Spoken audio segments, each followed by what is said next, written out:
July 27th, 1898. Marching bands lead thousands of people to the highest point in downtown St. Paul, Minnesota. Columns of veterans, stone cutters, and other workers march to the ribbon-draped speaker stand. Here, the new Capitol is rising from the ground. Onlookers lean over the partially finished first-floor walls. Among the throng of dignitaries is Minnesota's first territorial governor, Alexander Ramsey, to officially lay the cornerstone for the People's House, the grandest building in the state and one of the finest Capitol buildings in the country. The cornerstone is 5 feet long with a hollow core to hold a copper box. Into the box are placed more than 45 books, newspapers, photos, and documents, including histories of legislators and soldiers since the founding of the state. The names of the Capitol commissioners and architect Cass Gilbert, as well as his associates, are etched on a bronze plate. But the box contains not a single name of a worker or contractor who erected this structure. Since construction began in 1896, hundreds of workers have already been drawn to this spot. They dug and laid the foundation and built the lower walls. Hundreds more will come to work here through the building's completion in 1907. For some, it is the spark for long, successful careers and the beginning of generations in Minnesota. For others, it's one stop of many in a wandering artisan's life. For others, it will mark the end of their lives. These people all came together to create this Minnesota icon, but they have remained nameless until now. This is their story.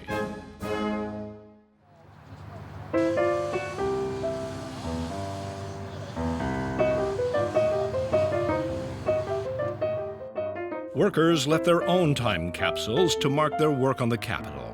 At the base of the gold leaf finial and ball atop the dome, 223 feet from the ground, 3 people gathered exactly 110 years after the day that a mysterious and tantalizing message was left there. During the selective demolition of the original copper roof, we were fortunate enough that the sheet metal workers that we were working with took it upon themselves to save this small cleat that supports one of the original copper shingles that was up on the roof. O.C. Mankey, August 10th, 1902. The etch clue sent historian Dave Reilly on a search through city directories, payroll accounts, death certificates, and cemetery records to discover that O.C. was Otto Mankey. Having my great-grandfather, be so involved in this project, it's very emotional. Actually seeing the handwriting, because it was something I would have never have seen before, and just to put myself in that same position, standing here, I'm sure that he would have never guessed 110 years later that I'd be standing here.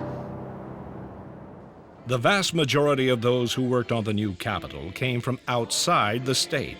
And like Otto, most of them were immigrants or children of immigrants. He was born here in St. Paul. His father came over here. My great-great-grandmother, she talks about the 4-week journey across the Atlantic. The Mankeys fled their homeland of Pomerania, part of Prussia, that suffered frequent wars between Germany and Poland. The Rakocs family also left conflict in their country, Bohemia, now the Czech Republic.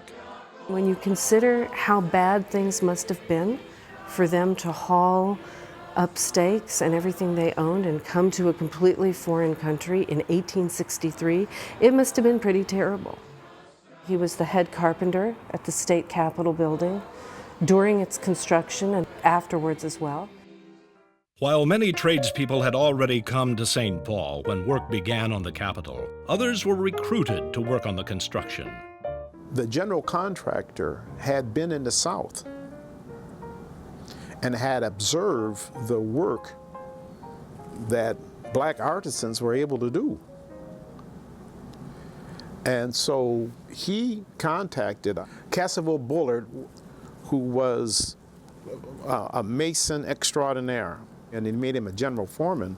My grandfather, Cassville Bullard, was a brick mason as well as a stone cutter as well as a carpenter, which was kind of rare. He had 10 children in Tennessee, Memphis, Tennessee, and because of that skill and because of housing discrimination at that time, segregation, racism, and really couldn't find opportunities to work. So he came here in 1898 and started working on the Capitol. The general contractor sent Cassville out to find African American or black masons, and around 20 of them came up here, including my grandfather. And Cassville Bullard said, whoever I bring on this job has to perform at a certain level. His house is still standing. That's the kind of quality that he demanded of the people who worked for him. I believe my grandfather had that quality, and they formed a friendship that, as far as I know, lasted throughout both of their lives. Hoist operator Zebulon Olsen was one of many Swedes who left poverty at home in a great wave of migration to American cities. We have a marble egg made by Grandpa Zebulon Olsen when he set the stones in building the Minnesota State Capitol building. It's the same marble as in the structure. This is the egg.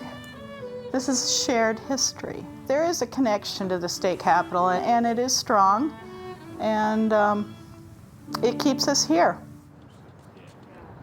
As an architect supervising the restoration of the Capitol Dome, Ginny Lakovic has had a chance to study the construction history, read the original building plans, and closely examine the craftsmanship that State House tradesworkers brought to the structure. Buildings at this time, you relied a lot on the craftsmen, on their knowledge and their sensibilities. There are often comments that say you'll do it this way, and then it'll take you up to a certain point, and then it's using typical methods. And what are those? They didn't describe them at that point. They just relied on craftsmen and the trades to actually carry that through, carry that forward. The building was essentially built by hand. Men and horses provided the power necessary to dig, move, and lift materials. Every inch of the surface was crafted by skilled artisans. The tooling of it and the craftsmanship that went into it is really why the building is held up as well as it has.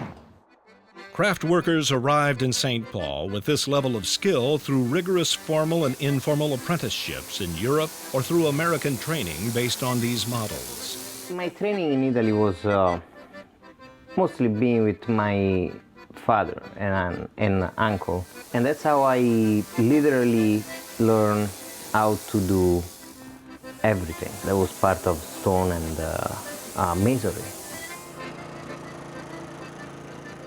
Stefano worked as a foreman, restoring the steps on the west side of the Capitol in 2012. Those steps have been there for 100 years, and the workmanship at that time was amazing. They really were proud of what they were doing. And you see those people in the picture that I saw, with the hat. And that remember me, those people I used to work in Italy, They were always well-dressed, well-respected workers. Being an immigrant myself, I just, sometimes I think,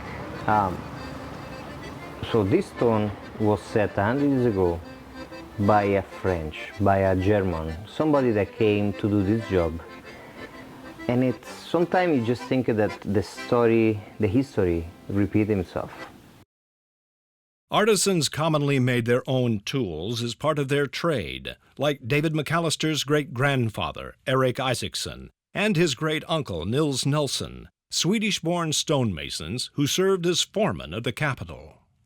I took this box out of the garage. A lot of times they would make tools on site from bar steel. And a lot of these look to be that type of thing. Somebody put some energy into that a few times.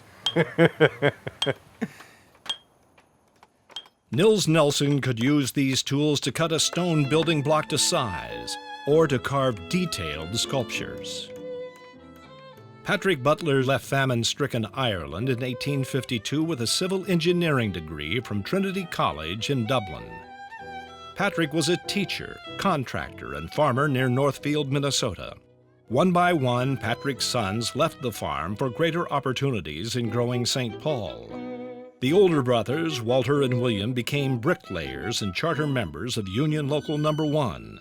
They struck out on their own and recruited their brothers, John, Cooley, and Emmett, to undertake contracting work. Winning the bids for general contractor to build the main structure in the dome of the Capitol was the greatest challenge the new Butler Ryan Company and successor Butler Brothers Company had ever faced.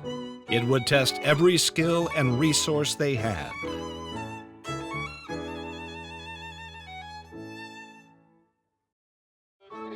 George Grant Company won the bid for the first phase of the new Capitol construction, excavating and laying the foundation constructed of limestone from a quarry near Winona. Like the workers, the materials for the state capitol came from all over Minnesota, the nation, and the world. While the type of stone varied from quarry to quarry, the labor to free it from the earth was much like the work in the marble pits of Pickens County, Georgia. If you started with a company, you pretty much started at the bottom, and unless you was the boss's son or something like that, you know. And they actually had something they termed as the mud gang, and basically their job consisted of the hammer and wedges, lifting or breaking the stone. And so I guess that was probably a pretty dirty job. And marble weighs 170 pounds a cubic foot, so it's pretty heavy. But back then, you lifted one if you were told to, and you know, and I'm sure that there were a lot of sore backs at night in the marble industry. but the men became real adept at what they did. They were real craftsmen. And back then, if it got a bit cloudy or whatnot, it'd be so dusty in the hole you couldn't see down in there. You'd have to wait till the dust settled. People who worked in the industry got old fast, but they supported the family.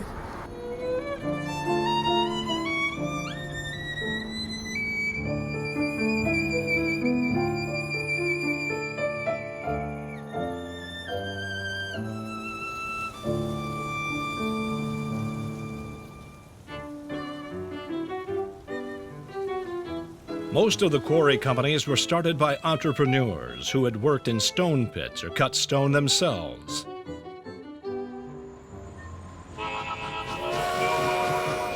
The railroads and the men who built and ran them made it possible to construct massive stone buildings that rose across America in the late 19th and early 20th centuries. With the development of the railroads and the development of spur tracks, smaller tracks, it opened up these quarries to easy transportation of these 75-ton blocks of marble.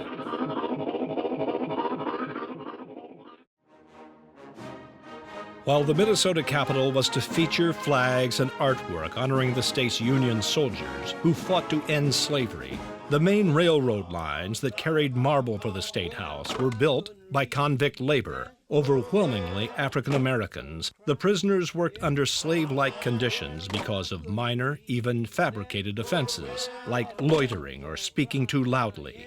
The state and local governments even rented out these prisoners to do hard labor for private companies, like the Marietta and North Georgia Railroad, which built the line between the marble quarries and Atlanta on the way to St. Paul.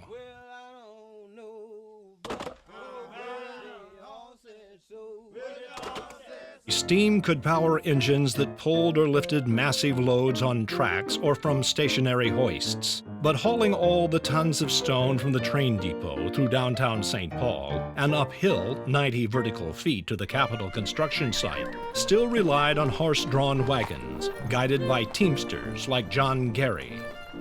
John championed fellow workers' rights, founding Teamsters Local 120 in Minnesota. A shed was built on the northwest corner of the grounds to house the steam-powered cutting and polishing equipment. The continuous din from the stone finishing machinery could be heard many blocks away. The noise followed the workers at the end of their shifts as they walked or boarded streetcars to go home.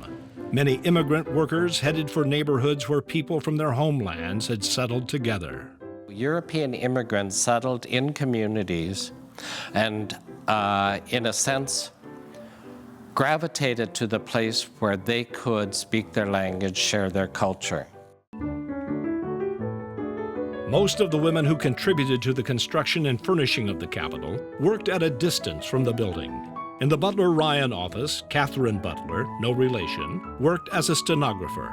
A New York company that manufactured furniture for the State House was co-owned by a woman.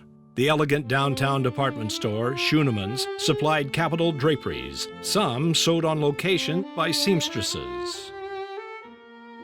Several of the women who did work on the State House construction site, like laborers Anna Young, Josie Sharon, and Mary Walker, lived at the House of the Good Shepherd, a Catholic home for impoverished women and girls.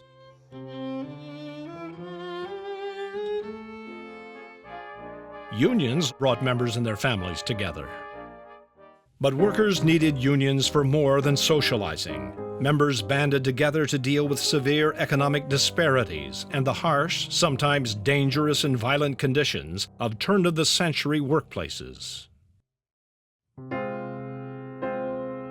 6 workers died in the course of building the state capitol. These accidents stirred up controversy in the newspapers about safety conditions at the Capitol site. The state could inspect sites and request accident reports, but had no authority to enforce safety rules or fine employers. There were no hard hats, any kind of protection for the head. The scaffolding was built on site and everything was cobbled together using whatever was available. I mean, that the handrails and the guardrails that are now part of all of these projects are there for a reason. I think every safety implement you see as you look across the roofs and at the scaffolding is because of some unfortunate accident in the past. There was little financial or legal responsibility on the part of the employer or the government for the consequences of accidents. The costs of workplace injuries and deaths were left mainly to individual workers and their families. Stonemason Eric Isaacson had a disabling accident in 1917. He went to work for Butler Construction until he fell from a scaffolding and broke his back. His daughter, Lillian, must have been about 15 or so, and she went to Johnson High School. She had to leave Johnson and go to work because he couldn't work anymore with a broken back, and there wasn't any insurance for bricklayers in those days. To ease the impact of illness, accident, or death, many workers joined together in unions, fraternal organizations, and ethnic mutual benefit societies. Members pooled their money and helped one another when misfortune struck. The contributions of the builders to creating such an iconic Minnesota landmark have continued to reverberate through generations of their families in very personal ways. We had an office in the state capitol. So I'm walking through this building every day. I'm wondering if I'm hearing the echoes of my grandfather or not.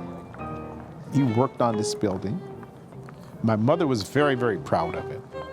You know, Papa did this, Papa did that, you know, you working with Papa. Papa helped build that building. I mean, of course, according to my mother and Aunt Mary, he was probably the only Mason on the whole building. No one else had anything to do with it except Papa. Glenn Johnson supervised the lifting of the quadriga, the golden horse statue, when restoration work was necessary to preserve it. I remember when I was a little kid, I came up here for grade school and got to touch these things and to get a chance to come up here and work on them, that was fabulous. I think we just kind of take it for granted, the craftsmanship that was put into these buildings and the years it took to put this thing all together. It's just unbelievable that it's still here and it's this good a shape still after 100 years. Things wear out and they break down and the weather in this country is harsh and you got to take care of what you own and this is the people's, it belongs to the people. The Minnesota State House is admired throughout the state and across the nation. The beauty and significance of this Minnesota jewel is all the more profound when we rediscover and remember the men and women who built our capital.